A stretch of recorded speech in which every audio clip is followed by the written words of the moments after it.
Hello, I'm Esha Shaunik. Welcome to my LifePage. Today I will be talking about teaching English. But before that, let me introduce myself. I am a graduate from Miranda House in the arts subjects. From there, I proceeded on to doing my MA in English, and then I did my teacher's training, which was in Guwahati University. And while I started my teaching career in 1980. So while teaching, I also did my MEd to be more qualified in the profession that I have chosen. My teaching career started in 1980, and that was a time when I was doing my MA. So in a way, I started teaching while studying. I did my teacher's training after that. My first school was Vajra Army School, Jalandhar, where I learned teaching on the job and realized I do have a passion to work with young children. And from there on, my journey started, and I taught in the Army School in Delhi. I've taught in the Shri Ram School, Amity International School, and almost 20 years with GD Goenka Public School, Vasant Kunj, including Model Town and Greater Noida. That has been my teaching journey of 35 years. And in these 35 years, I not only taught English, but since I was dealing with the primary school, I also taught maths if needed, EVS, and I got the chance of authoring a EVS book for children from classes 1 to 5, which, first of all, a cheerful character. A person who has a command for language and can use it in its correct intonation. Because the person who is listening must be captured by you to pay attention. And because you're a teacher of teaching a language in India, which is not a local language, you have to capture the audience. So a command of the language, correct intonation, usage of good vocabulary, a variety of words, and from there you go on to creating an interest in the grammar and structure of the language, so the children also learn to adapt to it.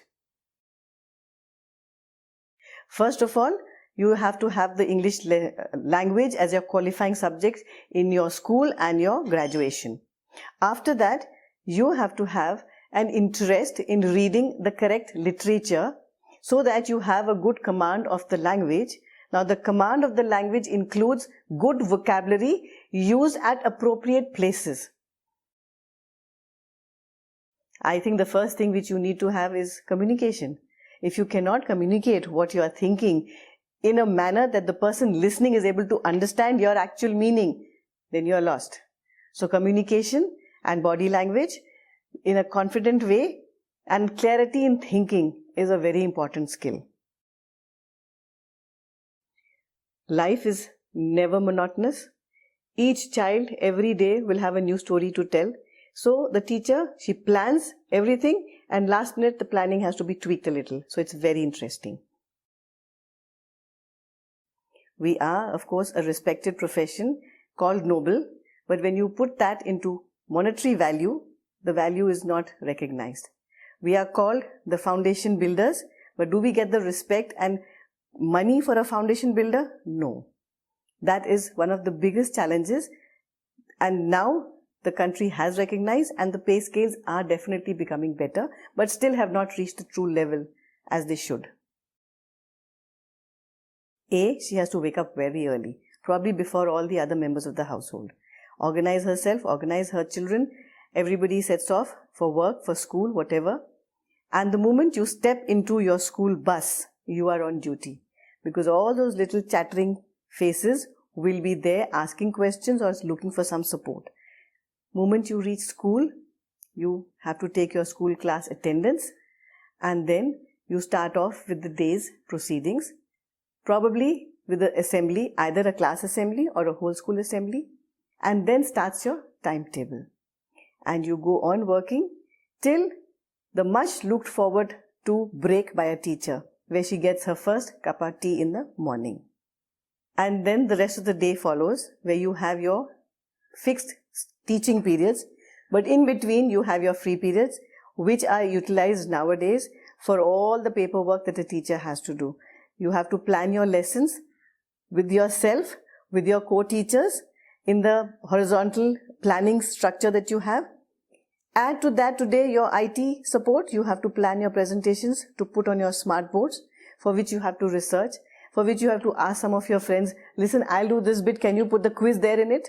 So all that planning and all goes on till you are in the school. But does it end there? No.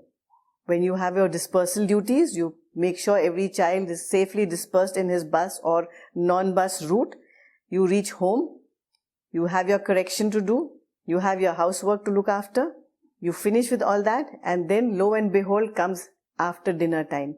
I think most of the teachers today will agree with me that all the presentations and research on the net, on the Google, are done at this time.